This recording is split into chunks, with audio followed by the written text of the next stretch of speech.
वालिद प्यार साहब ने कहा कि ज़ाहिर है मुख्तसर जो पॉपुलर संजीदा लिखने वाले हैं उनका हल्का जो है क़ारीन का वो भी मुख्तसर ही होना चाहिए। तो मुझे याद आया कि उसने मिल्टन ने कहा था आई नीड फिट ऑडियंस दो फ्यू।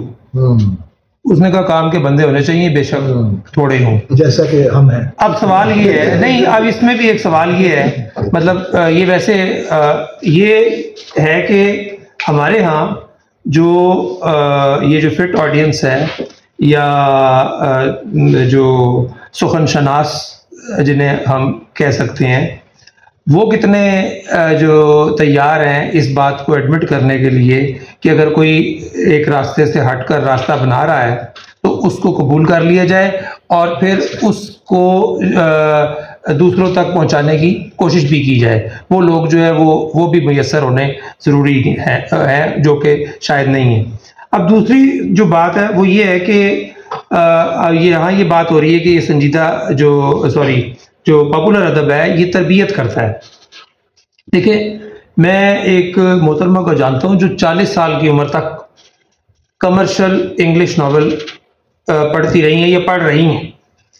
तो जब मेरी मुलाकात हुई तो मैंने उन्हें मार्केज सजेस्ट कर दिया और इस तरह के लोग वो वबा के दिनों में मोहब्बत भी नहीं पढ़ सके इंग्लिश में, जो कि मार्केज का बहुत ही जो है। उन्होंने कहा ये क्या है, ये पता नहीं क्या करता है।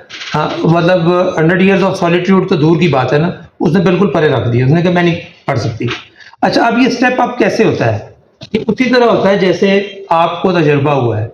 जब मुकम्मल नेगेशन आपके सामने की जाती है, आपको एक धचका लगता है कि मैं जिस दुनिया में रह रही थी या रह रहा था और अदब से मेरा वाप था और मैं बड़े बड़े नावल पीरे कामिल जैसे पढ़ रहा था, हाँ इतने, तो ये क्या हुआ, इसको ये अदब ही नहीं मान रहे।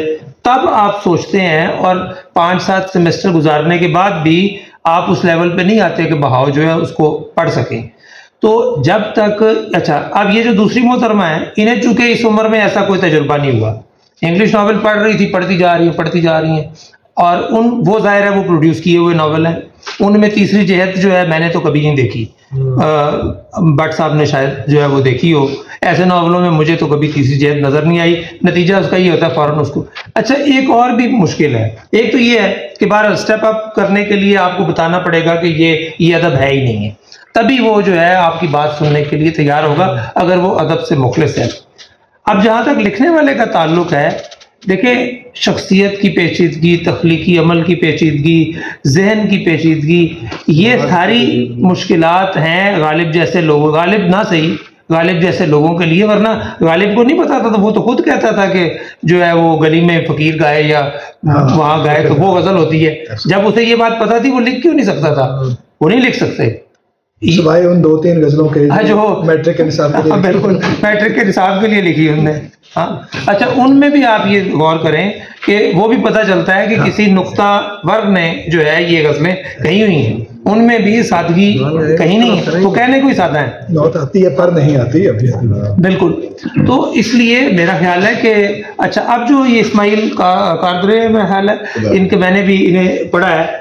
अब जाहिर है ये और जहन है, या तारड़ साहब भी जो है ना, ये बहुत बड़ी बात है, ये काबिल तारीफ बात भी है कि आप जो है वो दोनों सतह बरकरार रख लेते हैं। लेकिन हम जो है वो आप कोई 35 साल से जो है इन्हीं अदबी महफिलों में शरीक हैं और बहुत अच्छी तरह जानते हैं कि बहाव के आने से पहले तक तारड़ साहब का अदबी अलगों में क्या मुकाम था।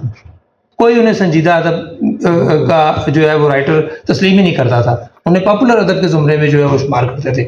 बहाव आ गया, राख आ गया, फिर एकदम पता चला कि नहीं, ये शख्स तो ऐसे भी लिख सकता है। तो ये कमाल की बात है, इसमें कोई शक नहीं है। लेकिन ऐसा हर एक के लिए मुमकिन नहीं है, वरना गालिब भी जो है वो मशहूर गज़लें लिखता, हम भी अहमद फराज जैसी और अदम जैसी गज़लें लिखकर मशहूर हो जाते।